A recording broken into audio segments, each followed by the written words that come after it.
Welcome back to the Multiply Project podcast. I'm Jeff Bennett. I'm Craig Whitney.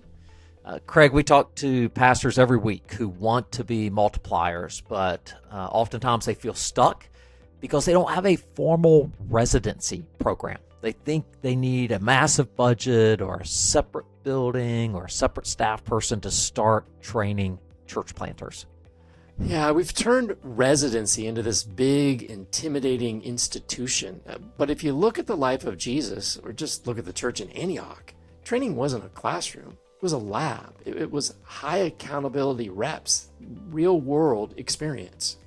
Yeah, that's why I'm so excited for today's conversation with Chandler Miner from the Well Church in Austin.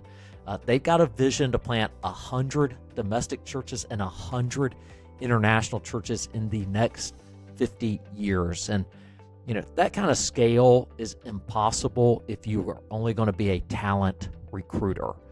You have got to become a talent developer. Yeah, and I love that Chandler shows us how to move from a classroom model to a clinical residency, just like a doctor or a surgeon would learn how to practice. And she's going to help you see how you can start training the potential planners already in your church, even if you don't have a program yet. So let's dive in.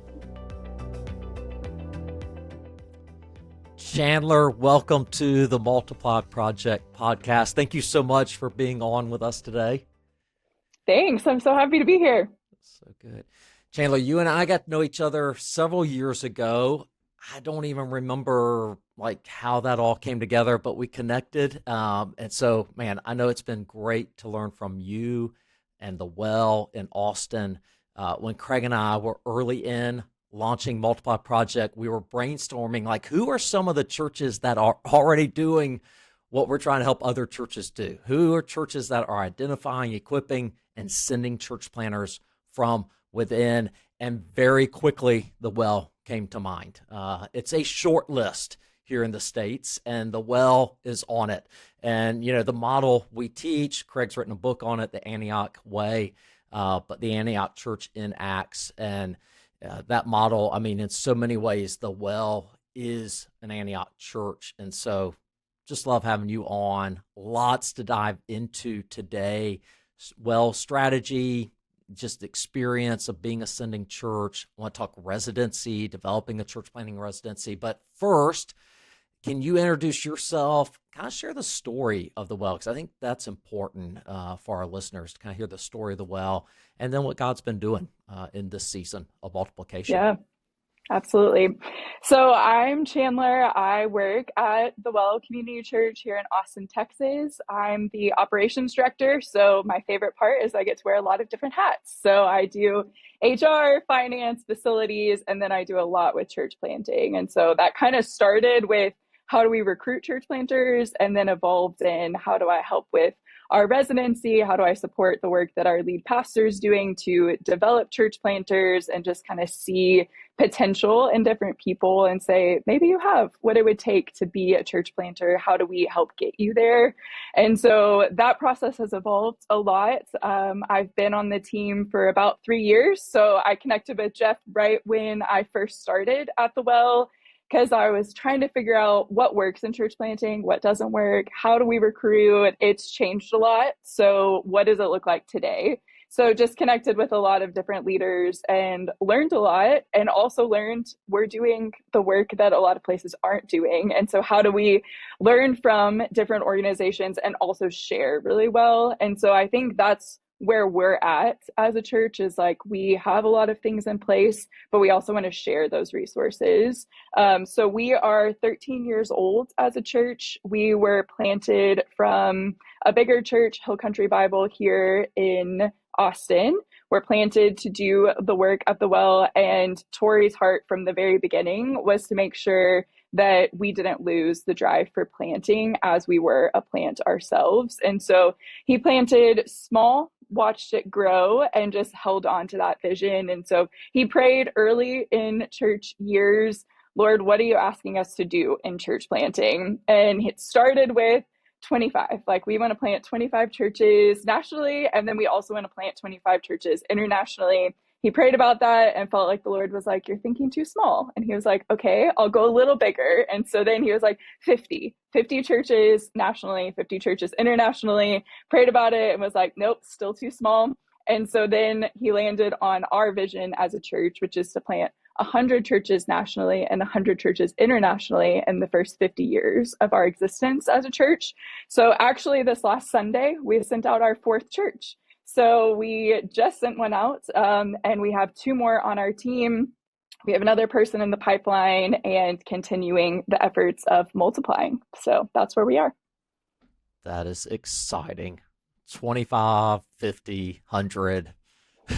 Yeah, I love Yes. It's great. It's great. I was around Austin when the well began. I was working with church planting with another church there in Austin. Okay, and wow. I remember when the well began, and then I moved on to some other things, and so I kind of lost contact. Probably when the well was 1 or 2 years old. So just very, very early in the journey. And so I've kind of heard the story as it's gone on. You and I have never met in person. We've only met in these virtual environments. So I'm just looking forward today to kind of sitting and listening like our guests will and learning from the things that you're doing. Just an amazing multiplying church. And as Jeff said, writing about the church in Antioch and how few Antioch churches there are in our American context. And so I really appreciate you taking the time to join us and to share with our listeners the things you're doing and the things you're learning about how to do this, in hopes that many more will catch that vision and join you in multiplying churches. Chandler, you guys are very open-handed with your strategies, with just very practical, tangible tools that you use. I was reading through the Wells church planning document, and one of the things, before we kind of get into all the tools and details, one of the things it says the primary benefit of church planning is the joy that comes from walking in obedience to God and seeing firsthand the transformative power of the gospel on individuals, your city, and the world. Church planning is hard. How do you protect that joy when the work is slow, costly, or messy? Yeah, it's a great question.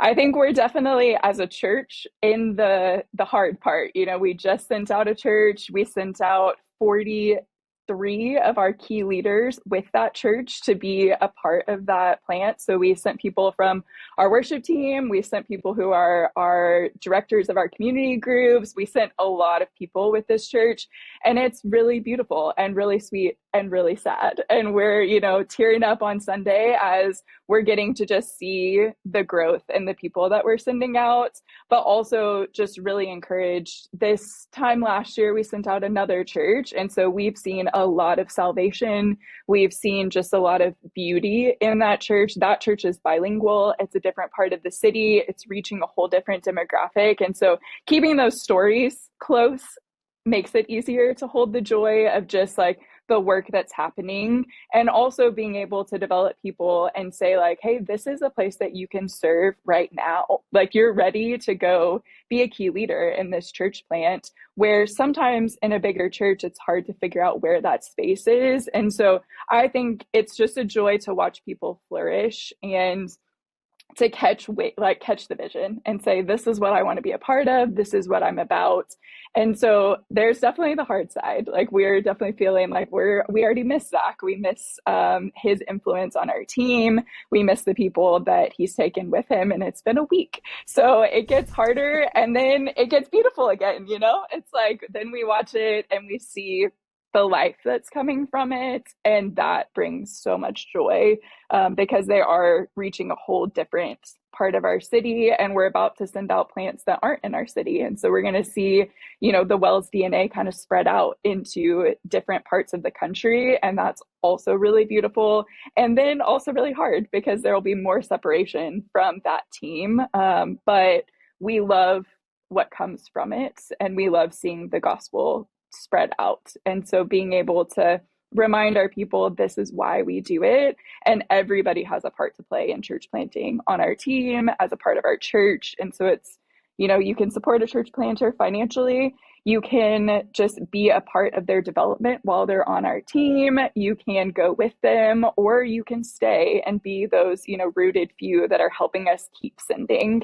And so we just reinforce that over and over and over again to remember all that the Lord's doing and joy. Yeah. So good. There's so much there. We're going to unpack some of that as we go. Let me ask this question too, because a lot of times we'll get questions like, hey, like, what size church do we need to be before we start multiplying? Or how old of a church? How many years should we, after we plant? I mean, you guys have kept that vision from day one. What size are you guys? And here's the question that I really want to ask. What's the average age of the people in your church? Yes, great questions. We have about 700 covenant members and about 1,200 regular attenders where we sit right now. Average age is 24. So I'm 32 and I'm considered old at my church. That is amazing. Yes, very different demographic than most, I would say. So that brings challenges and it brings excitement and energy to the effort of church planting. But as far as what size you need to be, I would say as soon as you identify somebody, you're good to start it. You can do that when you have a leader. And if you don't have a leader, work towards identifying it. You can do it pretty early in even you being a plant. All right, that's a great segue. How does the well identify potential church planters from within? How has this impacted the culture at the well? Yeah, I would say it has been a part of our process from the very beginning. As far as within, we're still developing that. So that's a little bit of a new, how are we developing more leadership pipelines that have a lot more entry points for potential church planters, while also every time we interview, no matter the role, we're thinking in the back of our minds, could you be a church planter? And if the answer is yes, we're going to put you there and we're going to keep looking for whatever that role is. So interestingly enough, Zach, who we just sent out, he applied for our kids director role about 8 years ago. And so he kind of was in that process and just felt called somewhere else and ended up moving to Washington State. And then many years later, ended up back here at the well as a church planter and is now being sent out to plant a church. And so we even keep that in the back of our mind of oh, we really liked this person. They connected with us. Let's keep them in mind, as well as we're looking at our shepherds of our community group, seeing if those could be potential people that we just know. We have a teaching and preaching class that our pastor leads. That's a good vetting process. If that's something that you love, okay, that might be a good step into, could church planting be something you'd be interested in? We have other cohorts that we've invited people into. Honestly, we're just always paying attention. We're who could it be? And we're praying. Multiple times this year have been praying in one of our team meetings and been have we thought about this person? And they're let's talk to them. And then we just start a conversation of what would that look like for you to consider church planting now or in 5 years or in 10 years? And how do we keep encouraging different leaders that this could be a space for you long term? We'll see. And we want to help build you towards that. So good. So good. You talk about, you describe planters as elder ready in character and competency. And you talked a little bit, referred to that just a little bit now. What are key qualities you're looking for in potential candidates for your residency? I love that you're thinking about when they're interviewing for other jobs. I know you talk about it from the stage regularly. But yeah, what are some key, maybe top 2 or 3 qualities you're looking for? The hardest answer, but the most important to me, is calling. Are you called into some form of ministry, of leadership? Are you already serving in different ways? I think that's a really helpful thing. And it's hard to make that tangible. It's you just kind of feel it when you're talking to somebody and you're I think you've never thought about this, but you should think about this. And so the more you're in church planting, the more you're thinking about church planting, the more you're praying about it, the more you're reading about it, you just start to get a feel for this person could be a church planter. As far as elder qualifications, we look at the elder qualifications that are written in scripture, and we ask questions throughout the interview process of, are you exhibiting some of these things? We connect with references and ask some of those questions, like, would you see this person as above reproach? Would you see them, as being able to shepherd and care for a flock really well? We ask those questions of their wife. So that's a part of the process. Is me and Natalie, who's Tori, our lead pastor's wife, we meet together with the potential church planter wife and talk through, what does this really look like? And then ask some of those same questions. Like, if there was a church of your husband times 50, what would be great about that church and what would be missing about that church? And how can we help you equip and grow? And so we learn a lot from that process as well. We actually have changed our language a little bit, that we want them to have the ability to be elder qualified by the end of the residency instead of at the beginning. I think it's a little bit hard to even assess that at the beginning, but we have a curriculum, which we're always happy to share, that's called D4, which is our highest level of discipleship curriculum. Each week, 16 weeks long, walks through one of the elder qualifications. And so it asks a lot of questions, has some processing, ends with, what's that 1 degree of glory change that you can do in yourself to be more above reproach, to be, more gentle, to fall into all of the different qualifications. And so that's something that every person who is going to be a church planter or pastor or elder goes through as a part of our church. And so we do that with people who are already church planting residents. We do that with potential elders. We never hold our elders either. We look at our elders consistently and we're like, which of our elders could be a church planter? Could we send them out? Which of our pastors or key leaders could we send out? And when a new church planter comes onto our team, they have free reign. They can invite any person on our team as a part of our church, one of our residents, one of our elders, to go be a part of their core team and do the new work that they're doing. So we want to stay open-handed with all of that. But that's some of the ways that we identify that throughout the process, but really want that to be an outcome of the residency, is like, we are saying, you're ready to be a lead pastor, you're ready to be an elder, and you're ready to lead other elders as well as you bring them onto your team. Chandler, I'm curious how you have sort of taught people to keep an eye on potential rather than readiness. It's one of the things that Jeff and I run into all the time as we talk with churches. They'll say, "Oh, we don't have any church planners." You say, "There's a church planner in your church." "Oh, no, you don't know my church. There's nobody here." And we realize that they're correct because they're looking through a lens of readiness. And they're asking the question, is there anybody in my church that I would send today to plant a church? And they're saying no. And they're probably right about that, right? They're not looking through the lens of potential, which is saying, who is in my church that could plant a church someday? To which the answer is almost never no one, right? There is someone there who could be prepared to plant a church. You clearly have a potential lens. You understand readiness, and you have a readiness lens that you apply to sending, but you have a potential lens that you apply to calling, to invitation into to residency, and those kinds of things. How have you created that? How have you maintained that? Where has that come from? Because that seems to be a real challenge for people. Yeah, I think that's probably the biggest piece that has evolved. So I would not say 10 years ago, that's where we sat, where we were like, okay, where's people that have potential?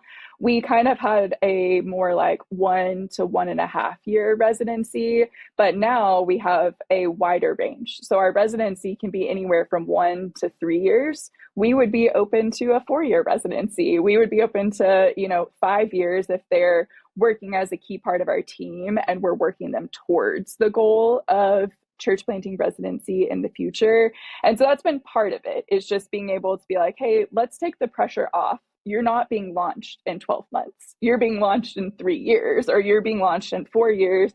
And that timeline can be loose. So as you get into the program, as we see things, as you feel things, like, do we need to elongate this or do we need to shorten it? And we've done both. We've been able to say, like, actually, we don't think you're quite ready in this area. Let's do this. Or you're way more ready than you think you are. Let's help you get there a little bit faster. faster. So I think that's one piece. I think the other piece is the more holistic leadership development pipeline that we've been working on and that we're very much continuing to develop. So seeing where different people on our team that are key parts of our team, whether that's our executive pastor, our associate pastor, myself, Tori, being able to say, like, what are you really good at and how can you equip a church planter in that way? Like, if that is, you're just a really good shepherd, or you're a really good leader, you're really good at developing people, how can you create a cohort to walk with them as well? And so some of those are front before they're in the church planting residency.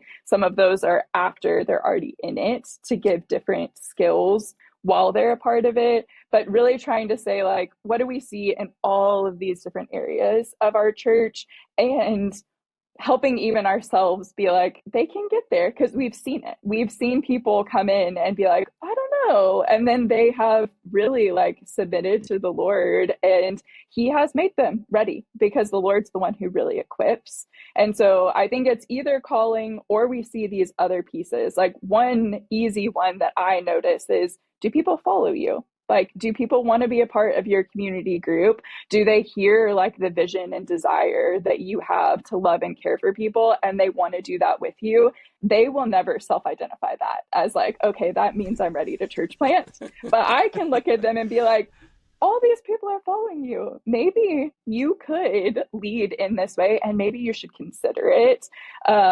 We've had this conversation a lot recently, and it's been amazing to me, where I'm just like, it's so obvious that you are a leader and the Lord's growing you to be a stronger leader. And they're like, no, I'm not. And I'm like, you are. Don't worry, you are. And so really it comes from a confidence of just like seeing Christ likeness in people and being willing to call that out and just continue to encourage it over time.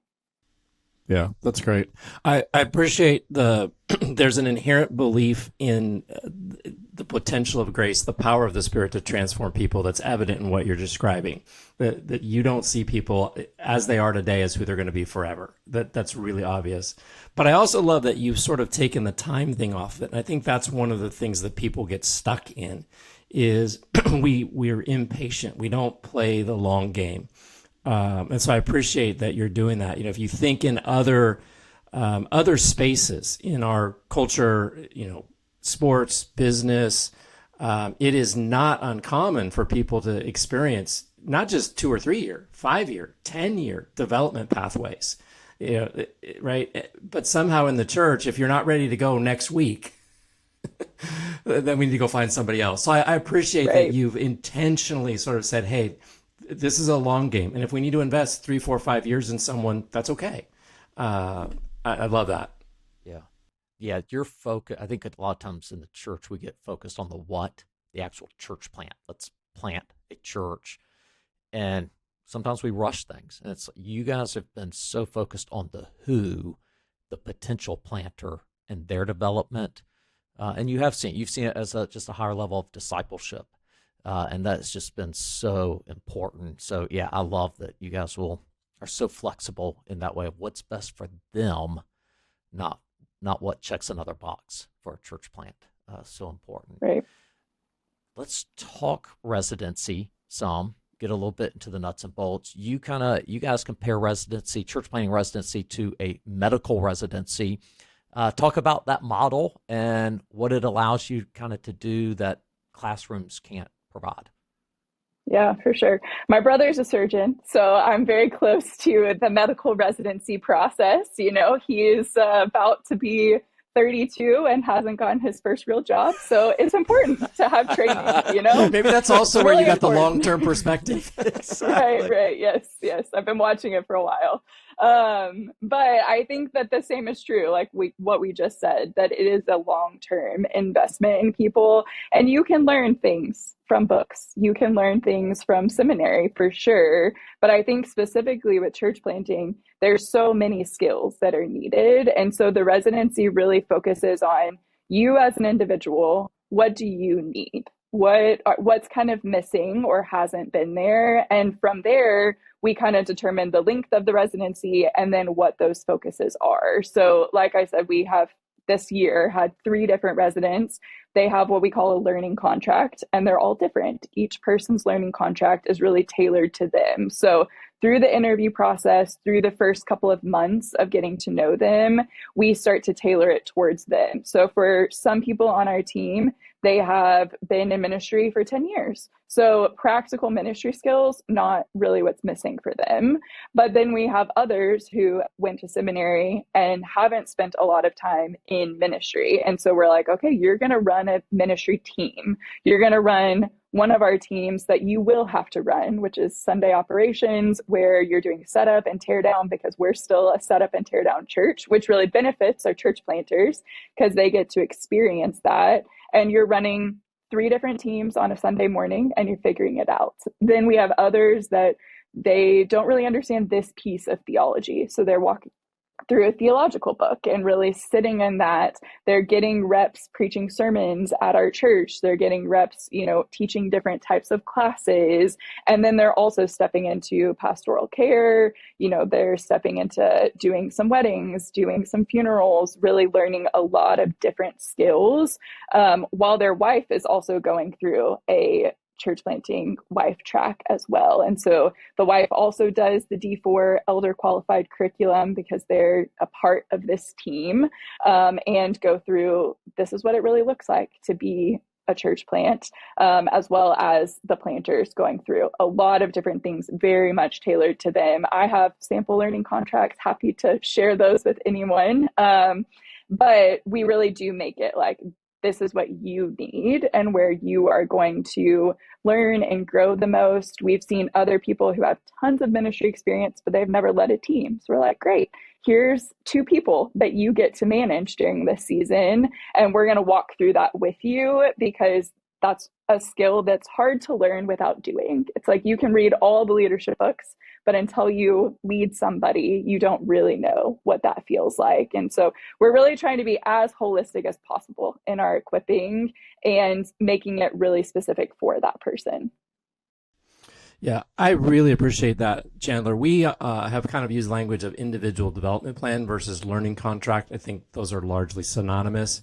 What's interesting to me is that you have used the term residency, because so oftentimes, at least in a church context, when people hear residency, what that translates to is a pre-established curriculum. You're going to join a residency, maybe you're part of a cohort, you're going to be here for 12 months, and month 1, you're going to do this, and month 2, you're going to do this, and month 3, you're going to do this. And it's really just another seminary or another, sort of curricular process, as opposed to something that's actually a development process that's individualized. And one of the things we talk about for many people is, if you go through that kind of residency, you might spend half your residency working on things you're already good at.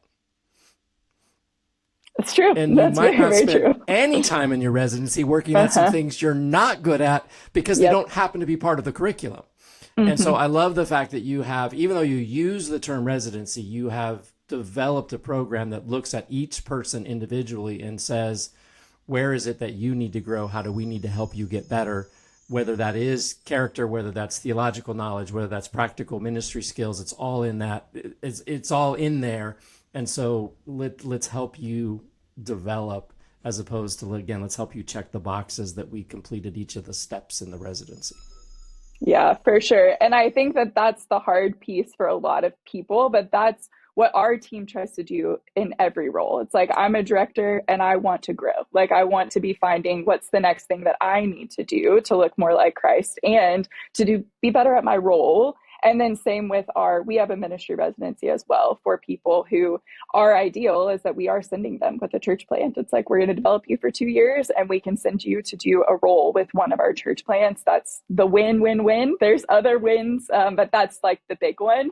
But it's similar, where we want to keep evaluating it and saying, like, we have this residency class. It's a little bit different than last year's residency class. What do they actually need? Can we adjust our content to really develop them towards where they want to go and where we see them going, which could be a church plant. For some of them, it's also international missions. And it's like, that's the other half of our vision. And so we want to be able to say, like, what do you need to do those things well? Let's give you all those tools, knowing that every person is different.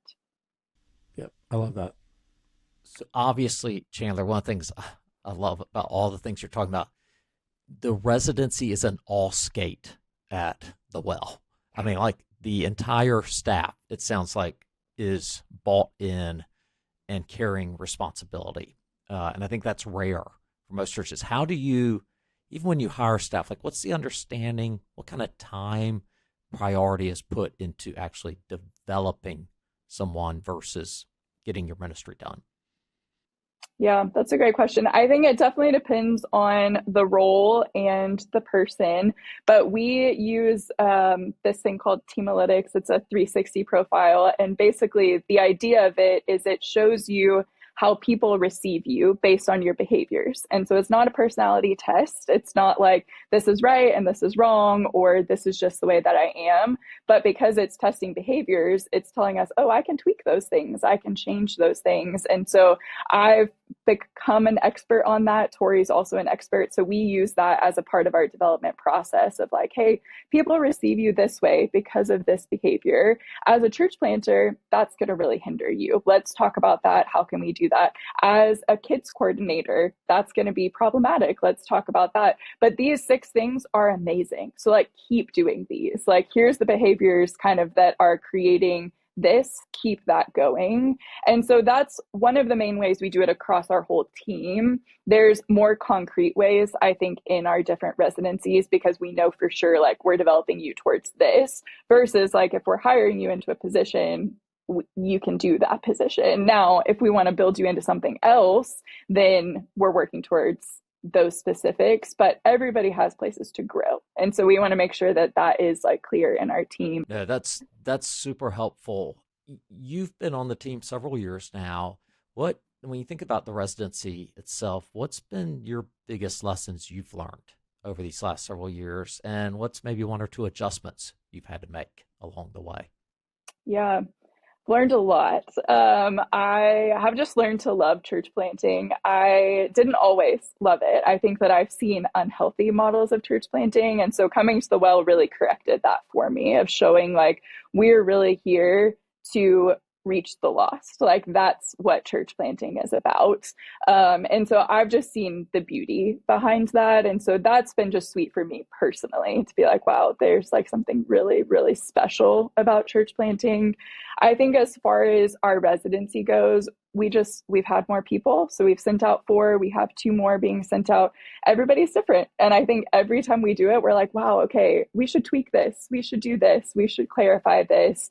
I think the thing that we're working towards adjusting right now is a little bit more in that leadership space. We hire and bring on church planting residents who are great shepherds. That is beautiful. We love that. As a church planter, it's just very holistic though. And so it's like, shepherding in the just like I care for you, they got that. And it's like, okay, but shepherding in the I care for you so much that I'll correct you maybe is an area that we want to keep growing in. And maybe I lean too hard that way. Like I'm very much like, let's correct, let's grow, let's continue working. And sometimes I'm like, oh, I just need to sit and just be with you. But being able to bring those 2 worlds together and say, here's a holistic shepherd. This is what it looks like to shepherd like Christ shepherds, where he is clear to correct and he is also gentle and kind and patient. That's probably our biggest learning right now is like, okay, if you haven't done this before, you're just not thinking about this. So how do we teach things that maybe feel natural to us that other people don't know? And so we're consistently writing down, looking at the learning contract, and we're like, okay, we need to add this, we need to add this, we need to change this, we need to move this. And so it's really gotten to the point where it's tweaks. It's not like, oh, this huge thing needs to change, we need to tweak this. And that's been really sweet to just be able to be like, okay, we can adjust. Yeah. So good. Constant iteration. That's a good thing. For sure. All right. So, I've heard you say this a lot of times about the well. We celebrate going and not growing. Yes. It's not opposed to growing. You guys have grown, but again, it's the priority of going. So you identify, you call, you equip. What does sending look like at the well? And what kind of support do you provide? Do you send teams? You kind of already talked about that a little bit, but yeah, what does sending look like at the Well? Yeah, we have some metrics and things where it's like, this is the healthiest way to send a church. And that is with a good number of key leaders on what we call a core team. And so building that core team and doing that throughout the course of your residency. And so we start kind of early, similar to some of those questions I told you about in the interview. It's like, what would you be missing if your church was all you? Okay, how do we recruit those types of people? And saying like, what does it look like to have those people around you? Same with the 360. It's like everybody has strengths and then constraints to who they are. And so how do you put people around you who fill in those constraints instead of just harping on, here's my weaknesses, I need to fix them. Let's bring people around you who can support and still grow, of course. But I think there's some pieces to, we can get so obsessed with wanting to be perfect that it's like, actually, I think the Lord very clearly created us for community to work together so that we can send out well. And so that's a big part of the residency, is whether it's 2 years or 3 years, it's, hey, here's my vision. This is what I'm trying to create in this church. Do you want to join me? Do you want to be a part of this? And again, nobody's off limits, so they can ask anyone to join their core teams.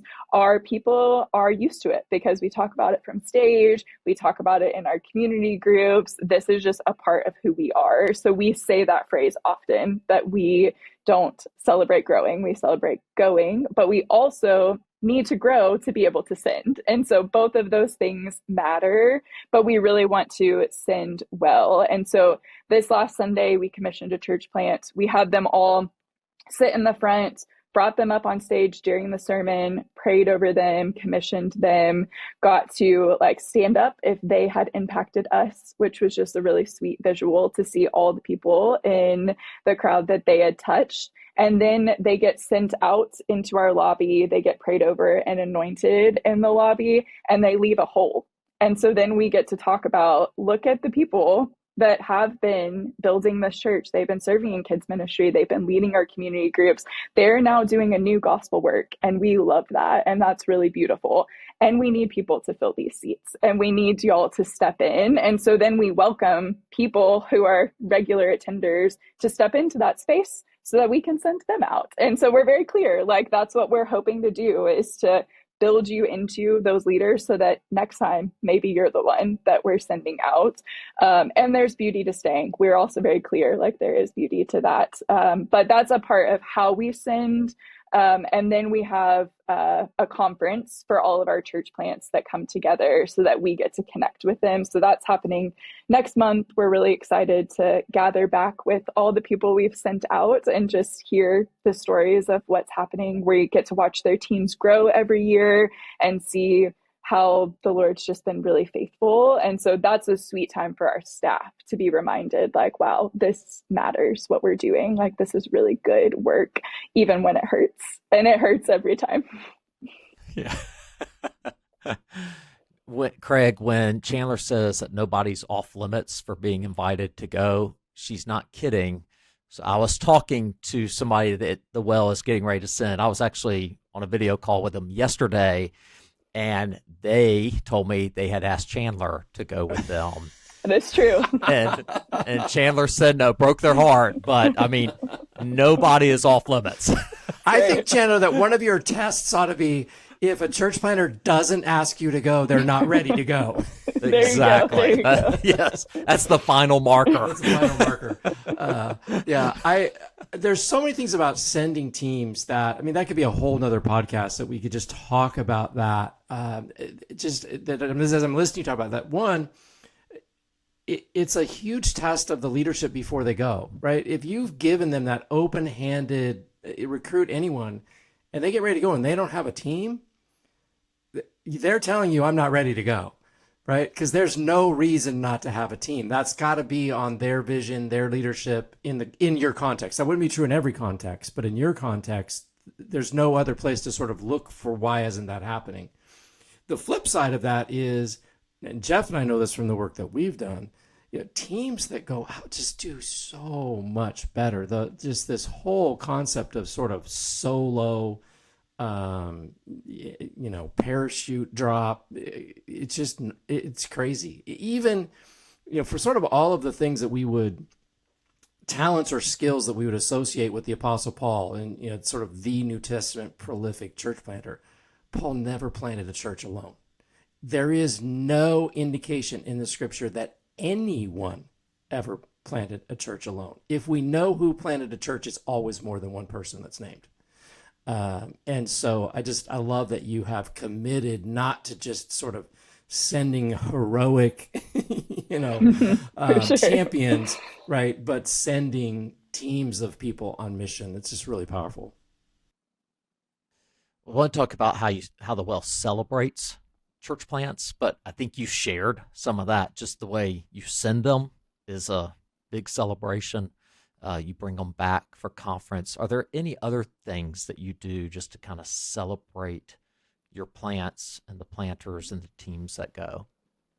Yeah, every week we in our hosting time have just an announcement and a win. And so I would say pretty consistently one of those wins is something from our church plants because it helps keep that vision in front. And also there's so many wins happening in our church plants. And so we do talk about that pretty consistently. And then we keep it in just the DNA of everything that we do. So in classes that we teach, we just talk about the church plants and the ways that they're doing great things. And Tori continues to pour into our church planters after they've been sent. So he kind of keeps that front and center. And then different people in our team do as well. I was at a coffee shop a couple weeks ago for a discipleship meeting and I ran into one of our church planters and I was like, this is the best day ever. So I come back to, work and I'm like, guys, I saw Travis. He's doing great. Like, this is what's happening. And so there's just an excitement and a joy that we carry, even being able to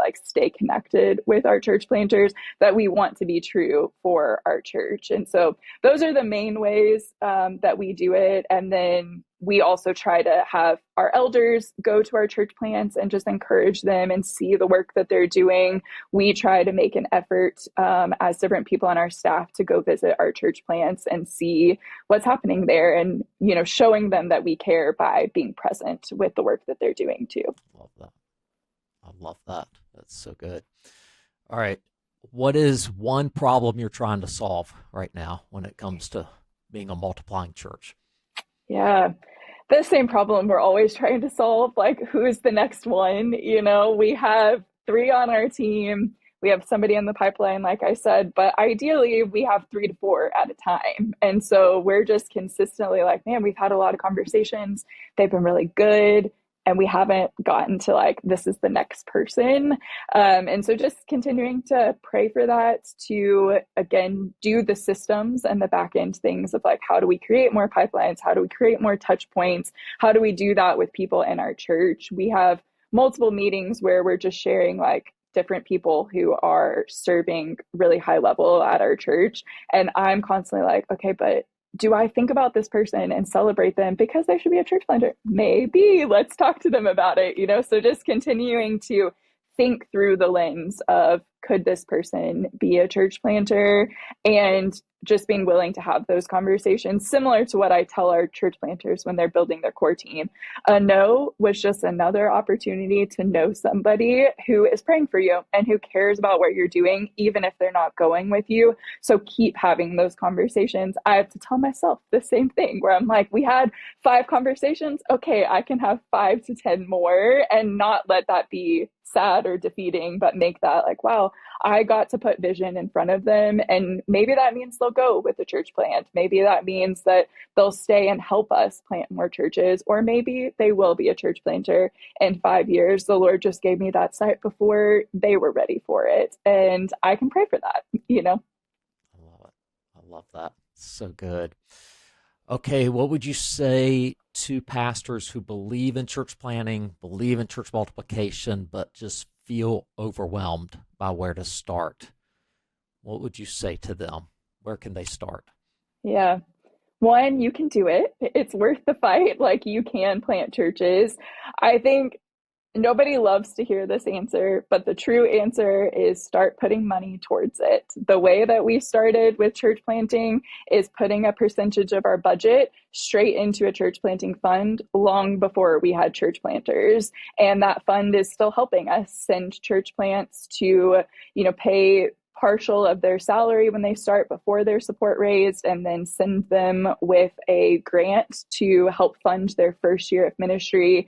We're able to do that because year 1, year 2, year 3, the well put money into that, and that was in the DNA. And so every year we now increase the percentage of our budget that goes to church planting, that goes to international missions, and that's just right off the top. So our top giving, we take 9% of that goes straight to church planting, and we want to continue to increase that. So that's something that we talk about every year. Is like, all right, let's move this up. We're just going to keep adding more funds. So our budget's growing, and our, investment into church planting is also growing. So that's the best way to do it. Have those conversations, care about it, pray about it, read about it, and put money towards it.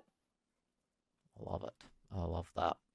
Chandler, thank you so much for being with us today. Man, the Well really is an Antioch church, and appreciate your passion. I think just for our listeners to hear how focused the Well is on the who and on potential, because it really does start there.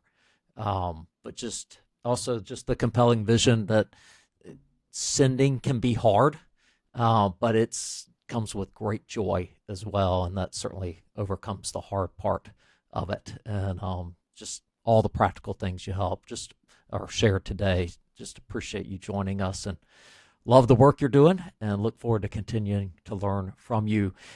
You are very open-handed with resources, lessons learned. What's the best way for folks to reach out to you after they hear this? Yeah, absolutely. Chandler at thewellaustin.com. You can shoot me an email. I'm happy to share any resources that we have, give you any insights, and just encouraging calls. I love to talk about church planting. So it's always fun for me to talk to people who are like, maybe I'd consider it, but I don't know what that means. Or, I don't know where to start as a church. Like, feel free to reach out. That is my favorite part of my job. So I always make space for church planting. She does. She is always very receptive every time I reach out. So Chandler, thank you so much. Thank you. And we're excited just to see what God continues to do in and through the Well. Thank y'all. It's a pleasure. Jeff, what sticks to me from Chandler is that white hot vision. When you decide to be a sending church, you stop worrying about who you might lose and start celebrating who you get to send. Yeah, it really is a shift in identity. You aren't just a recruiter looking for finished products. You're a trainer who develops the next generation of the church, and that's exciting. Yeah, so that's the one takeaway, right? Be the trainer. Right? Don't look for people who are ready to plant a church tomorrow. Look for people who have potential. Just give them one training activity this week. Let them lead the meeting. Let them own the project. And then give them 15 minutes of honest feedback. Yes, and if you need help structuring that, you can go grab the Planner Training Starter Kit in the show notes, and it also includes a covenant builder and a sample training activity that will get you started. Thanks for being a multiplier with us today on the Multiply Project podcast. We'll see you next time.